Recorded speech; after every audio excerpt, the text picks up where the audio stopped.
again, because if you say 8:40, Ethan's gonna be late. But if you said, "All right, I'll see you guys at 8:30," wink. Matt, meet me at 8:30. Wink. Maybe Ethan will be on time. It would not have made a difference tonight. No, I started cooking as soon as I finished teaching at 8:30, and this is when it was done. So no matter what you guys would have said in text, this is when I was going to get here.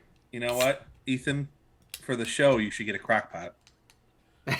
If you guys want to buy the crock pot for me, then sure, I'll happily use it. 4 quart, 6 quart, 8 quart, or 12 quart. I don't know what's good for one person. 8 quart. All right. Yeah. Okay. Maybe we can let's get some merch. Let's get the logo on it. Let's sell some 2 jocks and a schlub 8-quart crock pots. well, yeah, because I mean, 4 quarts like good for dips. Okay. Yeah. And then like 8 quarts, like, all right, I can fit a small roast in there. Oh, okay. You know? All right. So 8 quart sounds pretty solid. You know, it's a good one. Get a pork roast. Yeah. Get some green enchilada sauce. That sounds good. And you can either chop up the pork roast or you can just smush it if you want. And then maybe, throw some beans in there if you want. Maybe throw some veggies in there if you want. But just let it simmer. And if you're home during the day, you can do it instead of turning it on low for like 8 hours, Ethan, you could turn it on high for 4 hours and try and like not dry it out. Okay. If you really, really want to go crazy, then the night before you sear it. So you try and like keep the juices in. But normally, like if I'm doing the crock pot, I'll put it together the night before. And then as I like leave in the morning, I'll just take it out of the fridge, put it in the crock pot, turn it to like 10 hours and put it on low. Yeah. So Those days are nice because like I can always be like, after being at work 10 hours, be like, oh, I got the crock pot ready. I got to go home. Like it's a really good reason to leave work. See, every single time we have an episode, I'm reminded more and more why Matt should have his own brewery. Because not only does he know everything about beer, but he knows everything about really good comfort food, like things that you would want when you're drinking really good beer. Like the combination, I mean, you would have to teach maybe a chef to like understand what the palate needs to look like, but you could bring that feeling to the brewery, you know? I feel like I could like 6 to 8 core dishes. Like we should just have like these dishes or some variation of them all the time. That's all you need. Yeah. Yeah. And then if I wanted to spice it up, shout out to my buddy Ryan Nitschke, James Beard nominated Ryan Nitschke of Luna Fargo Restaurant in Fargo, North Dakota. Hell yeah, bud. Congratulations. I hope you win. Nice. Damn. But, Roger Maris' hometown. Well, if you find yourself up there, go to Luna. Guy's a master. What do you know? Do you know him from college, Matt? No. I know him from a beer group. Oh. I've never actually met him, but he's a nice dude. Oh, James Beard nominee. That's impressive. Oh yeah, just like in that same group, Ethan is a bartender at Other Half Philly. Oh really? Yep. So nice. Good to have connections. Yeah. Mm-hmm. So Sweet. yeah, we're gonna make it happen. Maybe eventually, hopefully. Oh, it's gonna happen. It'll happen someday. Absolutely. So, don't tease me, Matt. I mean, I know I have to hire you, and I have to hire my dad to keep the books, and Ethan can be live entertainment, or head a house. I don't know. You guys both have experience in the service industry. Yeah. So. Those days are behind me. Thank you very much. He's too good now. He's a teacher. No, I'm not too good. I put in my fucking time, okay, and I don't need to do it anymore. Talk to your mother and then come back to me. She liked bartending. She enjoyed doing it for all of those years. And you didn't? I liked it fine, but I don't want to do it for 20 years. And I wasn't tending bar either. If I was tending bar, it might have been different. I do like how Matt said live entertainment rather than live music, because what that means is I don't have to play music. I could just go up and flail like the wacky inflatable flailing arm, flailing tube man, whatever the fuck his name is.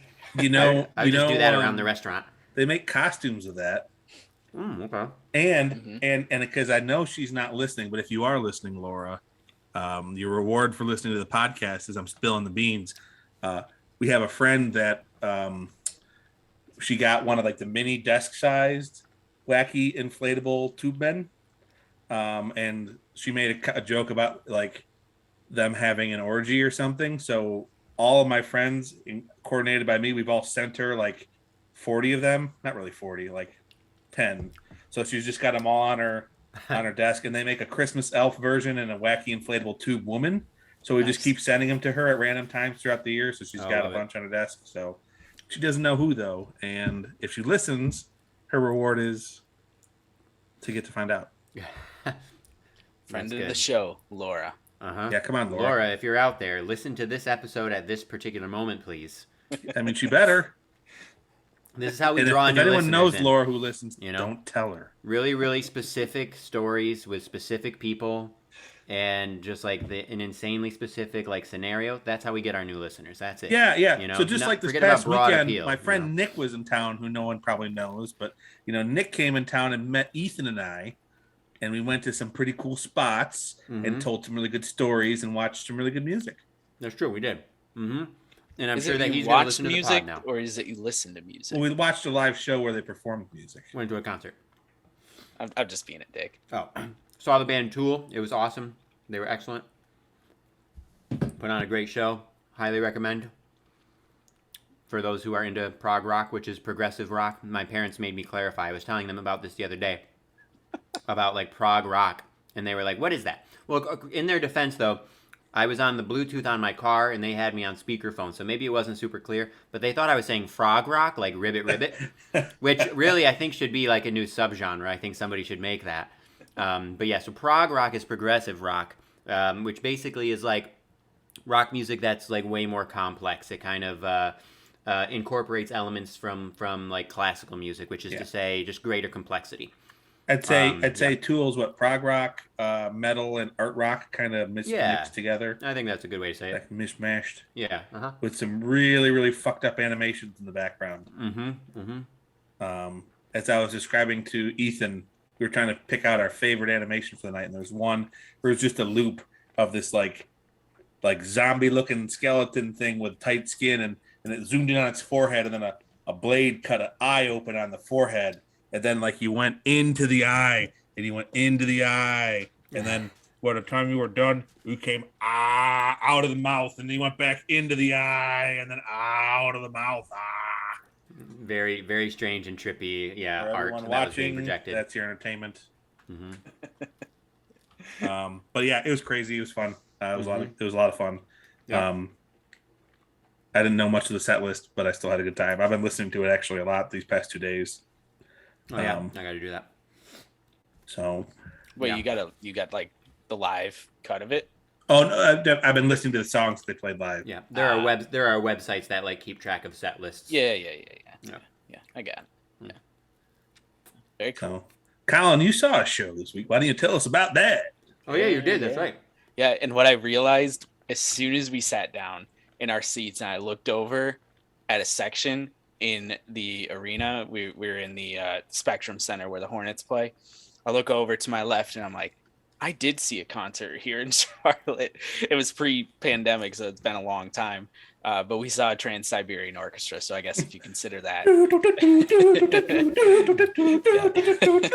Wow. But Matt is delivering the gold today. Jesus He Christ. really is. Like you gotta watch. Like if you're listening right now, just turn it off, go to your computer, pull it up on your phone, YouTube app, whatever. You gotta watch. Like Matt's been on fire right now. Get us some good screenshots too. Yeah. I'm trying to spice it up, Uh-huh. For sure. But yeah, it was so funny how I just walked in and I was like, oh, okay, now I remember being at a show. Anyway, yes, I went to go see the Eagles. It was amazing. Definitely, I'm so thrilled that I went. I'm super sad because, Deacon Fry, who Glenn Fry's son, plays with the band, had an undisclosed illness. I'm assuming it was probably COVID, and could not play. And so that definitely changed the feel, at least for someone like me who's like a diehard. I'm sure most people didn't even realize, but it's like when Clarence Clemens died. For Bruce's band, and he brought in Jake to play the saxophone. Like that was a really seamless transition because you still had to feel that Clarence was there because it was a family member, and he was really good. And Deacon's, Glenn was a decent musician and whatnot. It's not like he had to be a world beater, but anyway, that was pretty sad. The other thing that coming off of it made me really sad was a lot of the comments Henley was saying throughout the show just made it sound like that this is it, that they're probably not going to tour again. They've been doing it for 50 years, and Yeah, Jesus. yeah, more power to them. It was amazing to hear the album Hotel California all the way through, which Yeah, is so how that they was the started the tour, right? show. It's the Hotel California tour. Yep, Hotel California tour. They had a little bit theatricals themselves, with it. They had I think actually the first person was Stuart Smith, who's the guy that took over for Fingers, as their guitarist. He walked the stage and was like kind of looking creepy, and they had these like thunderstorm sounds and everything playing. And he took a record out, and it's the Hotel California record, and he put it on a record player, put the pin on, and then the curtains came up and they started playing Oh, cool. Hotel California.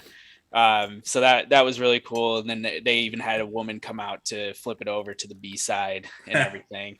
And they had, just on, so the back end of the arena was empty because they had the whole time, not just when they were playing Hotel California, but when they played the greatest hits after.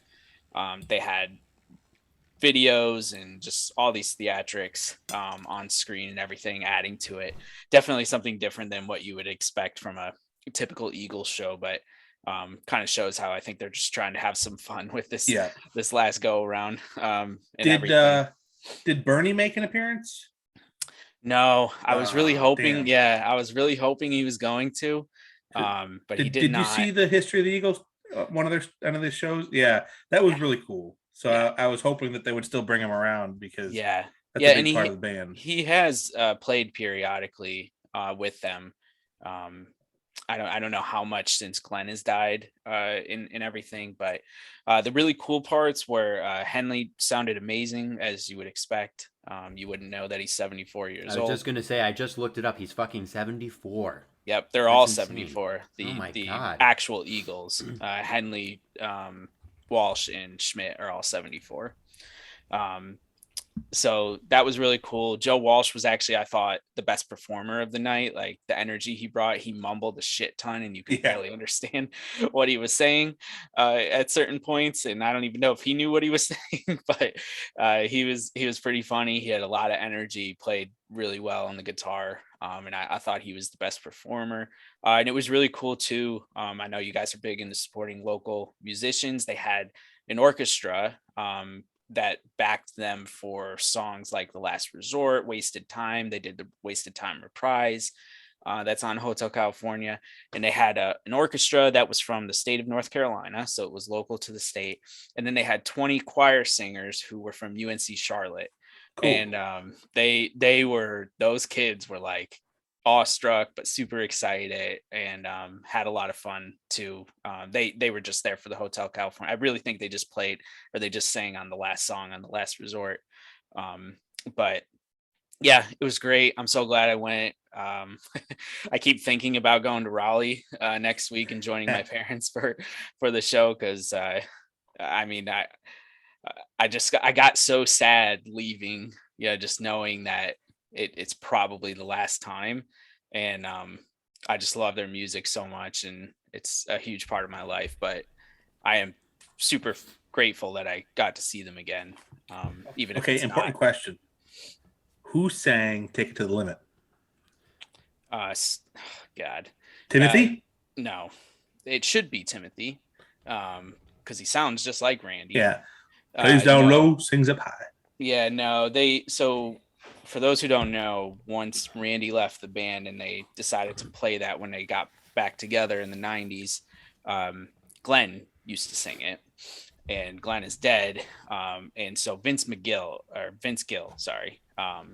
That's another thing that Country star. I am not big on Vince. I know most country people love him, but I do not like the way he sings. Um, and he sings all of Glenn's songs, especially when Deacon's not there. Like when Deacon's there, he'll sing like "Take It Easy" and "Lion Eyes," and songs that should be sung by a fry. And it's that part of it was weird. Actually, Timothy B. Schmidt sang "Peaceful Easy Feeling." Okay. Because Instead of normally, I guess both times, well, all three times I've seen him live, all he sings is "Love Will Keep Us Alive." That's the only song they let him sing. So he sang they did not play that song. So I can't tell you why. yeah. So I That's can't the tell you. song he always Okay, plays. yeah, Yeah, they're both his songs. What you yeah. just said, but yeah, The token Timothy B. Schmidt song. yep. He played that, and then he sang "Peaceful Easy Feeling," which I thought was a nice little touch. And then Walsh did Rocky Mountain Way, In the City, Life's Been Good, You're and forgetting then one. Pretty Maids all in a row. You're That was forgetting awesome one. to hear. For Funk Walsh, 49. yeah, they didn't play that though. It did. It's on the list. It's on the set list. Oh yeah. Sorry, I have to bring that up because I had no idea what that song was, and I saw him playing. The first time I saw the Eagles play was in Toledo, Mm-hmm. and they had in the front row all of the surviving members of the James Gang, Yeah. and Joe Walsh. Well, we got the James Gang here tonight, and like everyone went nuts. And then Yeah. when I saw him again in Cleveland, and Joe Walsh comes on stage, everyone goes nuts because Joe Yeah. Walsh is the James Gang was based out of Kent State. Yeah. So if if you're walking around used record stores in Cleveland, you can find tons and tons of James Gang records. Yeah. So it was pretty cool. Yeah. Pre solo Joe Walsh. Yeah. Yeah.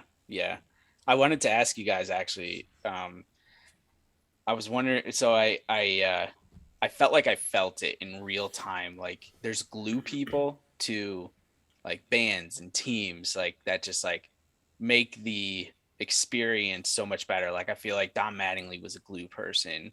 Paul O'Neill, the recently retired number Paul O'Neill, was probably a glue person for those Yankee teams. And like I've seen them once without Glenn already, and having no like sense of Glenn Fry at the show felt like he was such a big glue guy to that band that I just like kind of overlooked all these years. And I'm just wondering, like, do you guys like buy into the notion of like glue people, like that you have to have someone who like kind of keeps it together, but may not be the most popular person or the best player, or something like that. Like, I don't know if that's making any sense, but I've been thinking about that a lot. Ethan, go because I've got a controversial opinion. It makes sense what you're saying, Kyle. I understand the premise here, and yeah, so this is super interesting. I've thought about this before too, and what's funny about it is, I don't think scientifically you can really say one way or the other, right? And I generally don't like to I don't like to commit to ideas unless they are based in science, right? And experiments and peer-reviewed journals and rigorous testing, right? That said, this is more of an abstract, I think, kind of thing, an abstract philosophical kind of thing. I do kind of buy into it, I think. I feel like there's just and you guys know how much I love like analytics and data, and the more information the better, right? But I feel like in pretty much all things, certainly team based, ensemble based, what we're talking about here, there are these kind of intangible things that are hard to quantify, right? Like we've talked about a lot about the influence of coaches, specifically baseball managers, but coaches in general, right? We've talked about this and how this is one of those things that's really hard to quantify.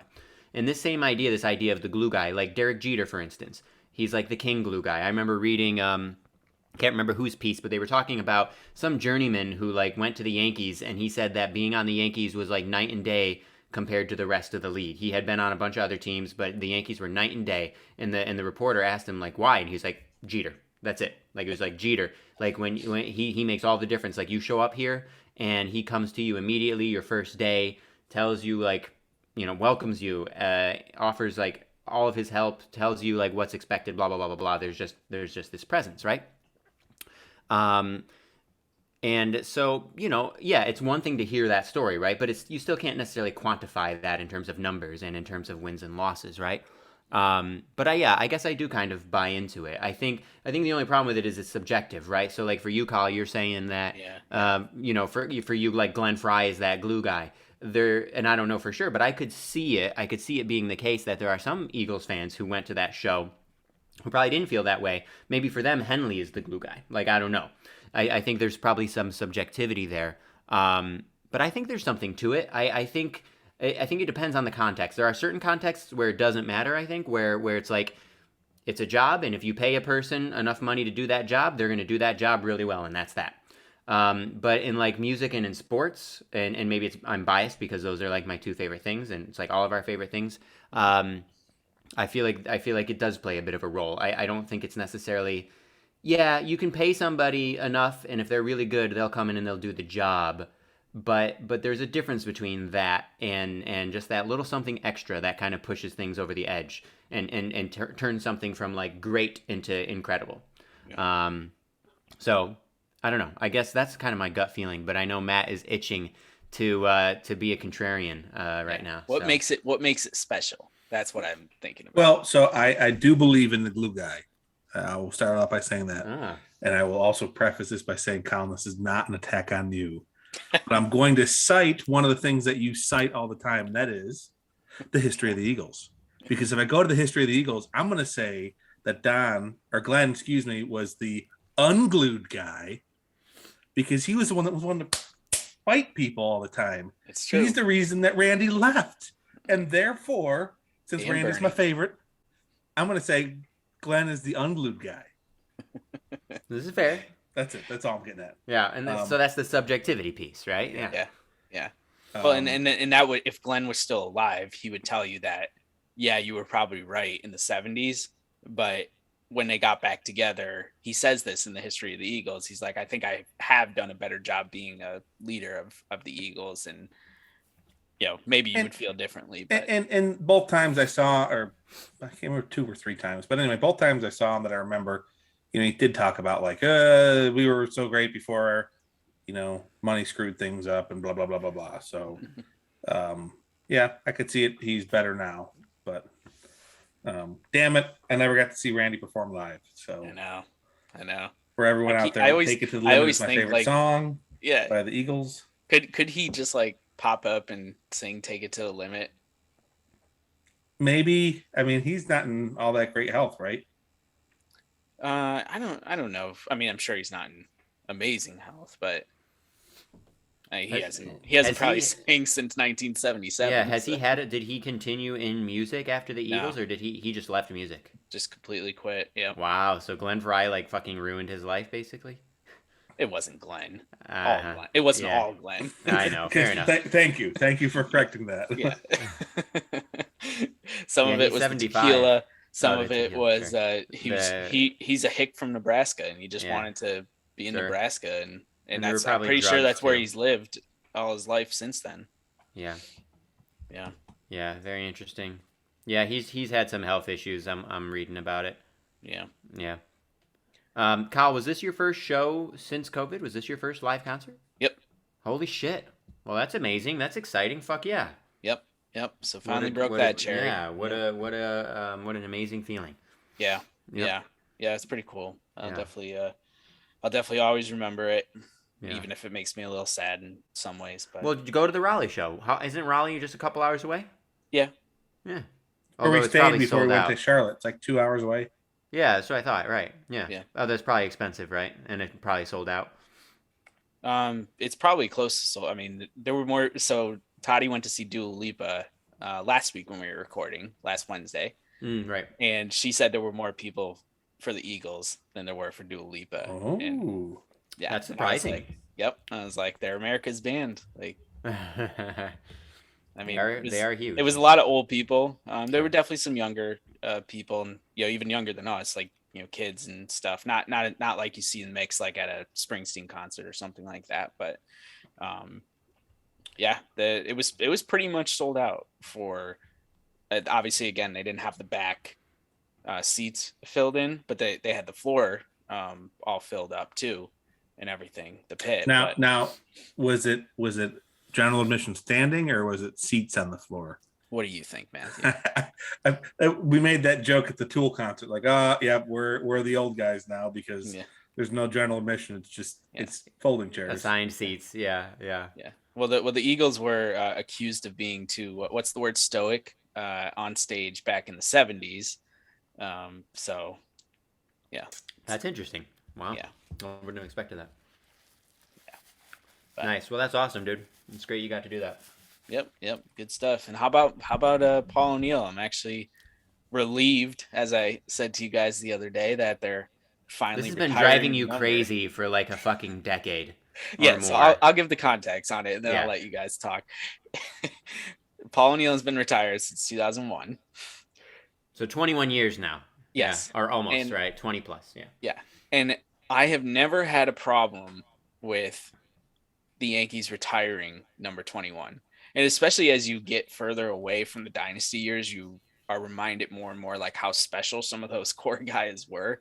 And Paul O'Neill, I think, was just as special as any of the core four or Bernie Williams. And he's a beloved broadcaster now, I would say. Or at least, well, he's beloved by me and Matt. I don't know if he's beloved by... Not beloved by me. No. Oh, Studio so 21. Good. No. All right, we'll talk about his broadcasting later. Continue, Colin. Yeah. Anyway, what was it? LaTroy Hawkins was the only person in 2008, I think, to wear the number, and like forever, it was just this like unspoken thing that nobody was going to wear number 21, and I just could not understand it. I was like, if you don't want people to wear the number, just retire it. Like I don't understand. I still don't understand what took so long. But at the end of the day, I think Paul O'Neill was a great Yankee. A lot of really great moments during those dynasty years. Definitely deserved to get the number retire. And now I don't have to worry about why nobody's wearing number 21 when it's been available for pretty much the last 21 years. Yeah, no, it's a good point. I mean, it never bothered me as much for whatever reason, because I normally am bothered by like small things, but but it didn't really bother me. But it is weird, right? It is like objectively, it's very strange. Like, what took 20 years, and why did they not? Other than that brief LaTroy Hawkins thing, which I didn't even remember.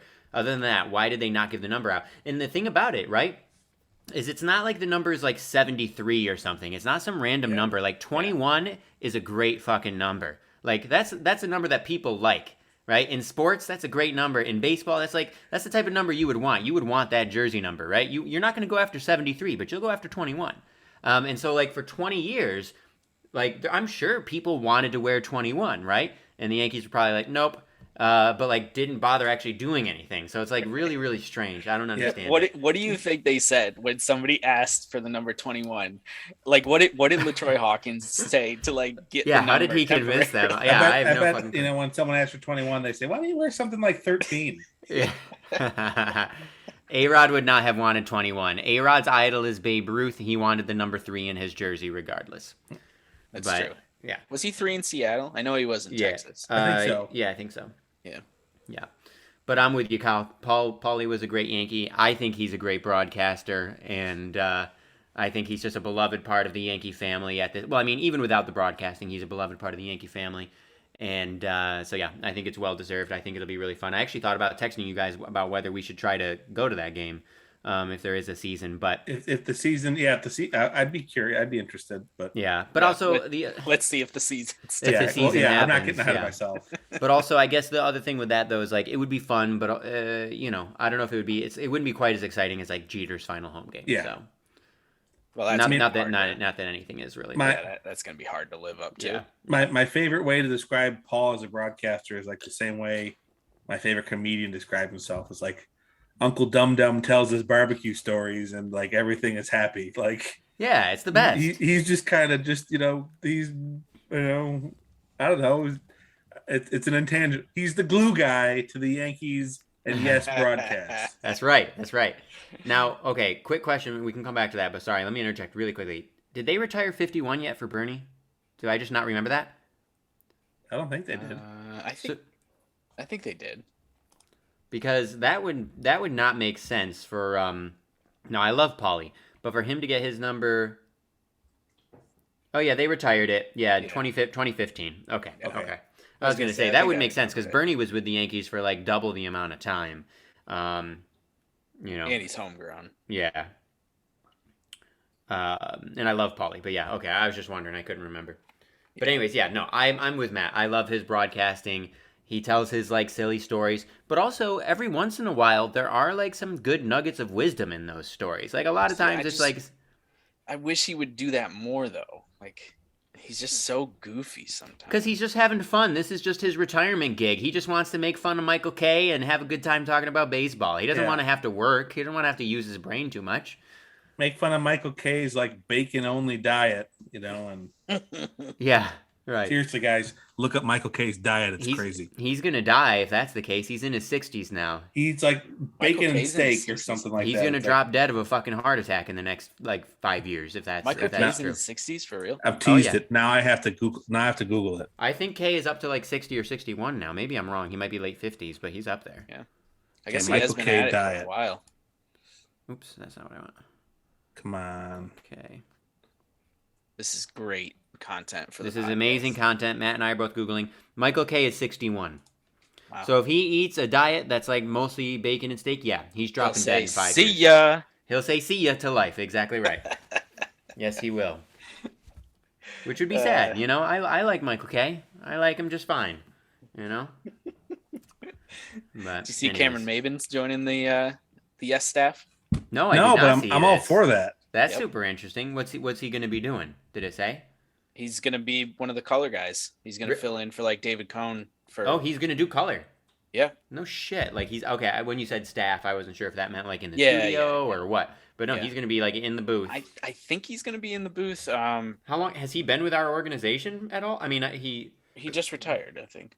yeah, but like, what's his connection to the Yankees? He played with us in 2019 Yeah, briefly, right? But that's it. for like half a year. Yeah. Yeah. Oh, he's Yeah. 34. Jesus Christ, he's like our age, motherfucker. His cousin's Aaron Mabin, who went to Penn State and got drafted in the first round by the Bills. They have like three people, cousins that were playing professionally at once. Like they're sick, Wow. athletic Yeah. family. Very Even though Alright. he never, because he was number one, I think, draft pick in baseball. Yes, he Cameron, was. right? I remember when Yeah. he made his debut for the Yeah, I remember Tigers. him being like a big prospect. Oh, he Yeah. had to do an audition. He did an audition for Yes. Yeah. Yeah. All right. I think he's taken over some of Coney's games. Yeah. Very cool. Okay. Yeah. So, This is so exciting. you guys ready for this? The Yeah. Michael K diet. Do it. I'm ready. I'm excited. According to his wife, he has 3 basic food groups: bacon, steak, and chicken pasta something.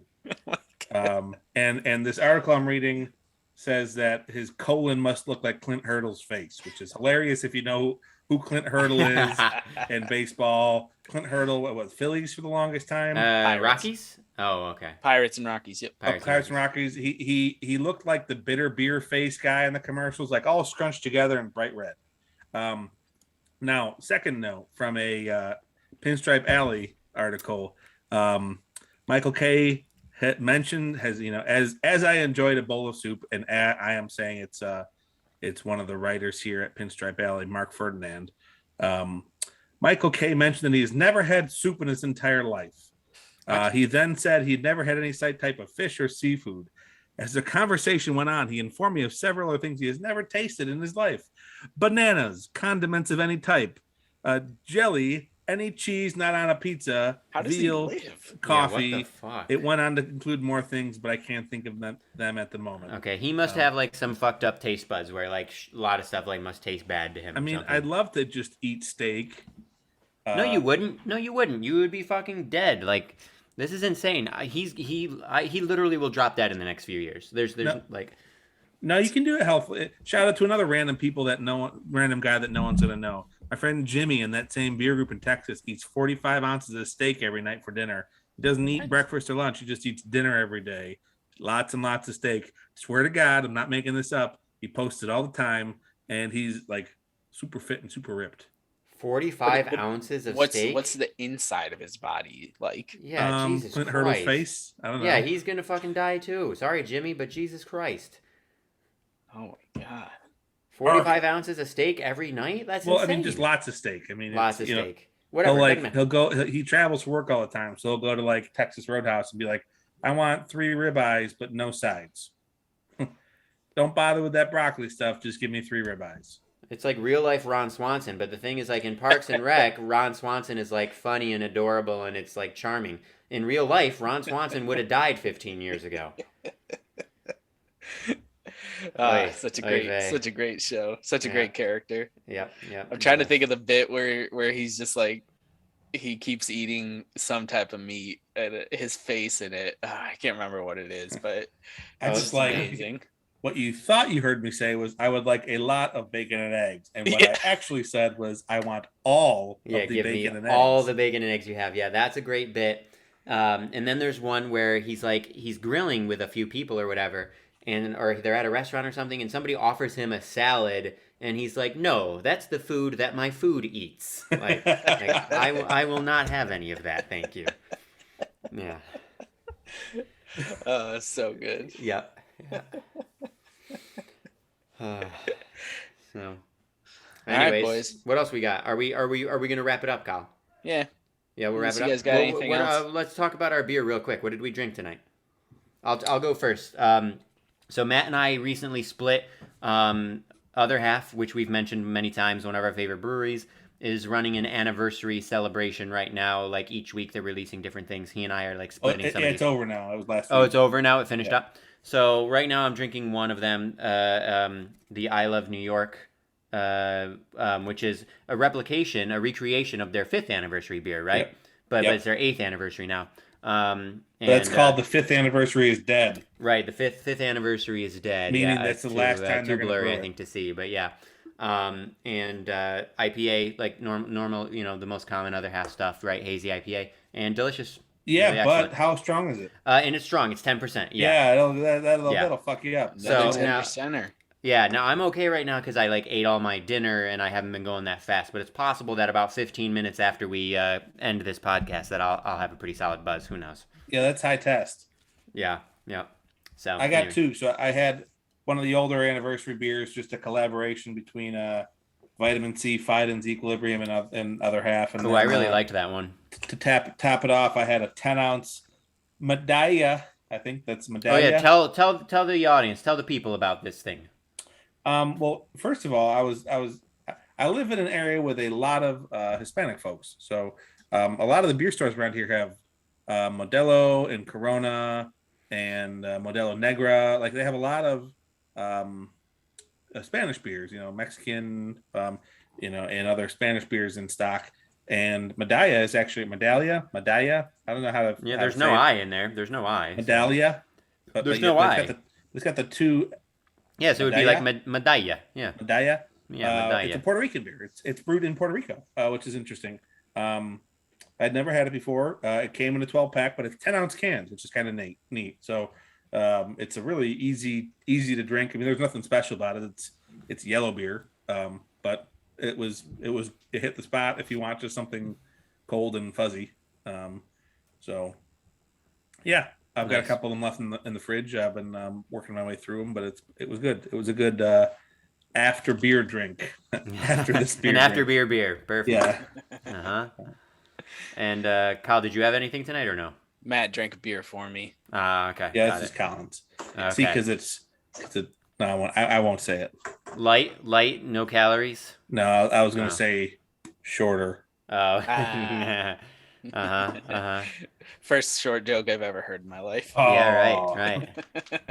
Meanwhile, you're the most in shape of all of us. So.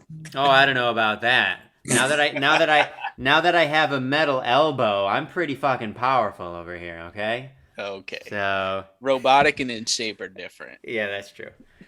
All right, cool. We got to talk baseball next week. We got to talk about this lockout, especially because by the time we record next week, because Monday they need to have a decision by Monday, or the season's going to be delayed officially. So yeah, we're gonna have to talk about that. Yeah, I just saw that headline. Yep. Mm-hmm. Yeah, big stuff coming. We know we went long last week with Cousin Greg, so we'll give you some time back this week to our great listeners. And but thank you for the support as always. And to all the folks closely following my cheese-filled pasta conquest, it will be back next week. Right. Speaking of that, I have lobster raviolis for this weekend. Now, lobster ravioli, that's a good ravioli. I'm into that. Yep. Yeah. I meant to text you guys as soon as I got them, but I was at the store and I was just trying to get in. Yeah, none of this butternut squash ravioli bullshit. If you're not filling it with cheese, fill it with the most fucking expensive seafood you can. Come on. That's right. That's the way to do it. That's the way to do it. All right, boys, say goodbye. Goodbye. Adios, folks.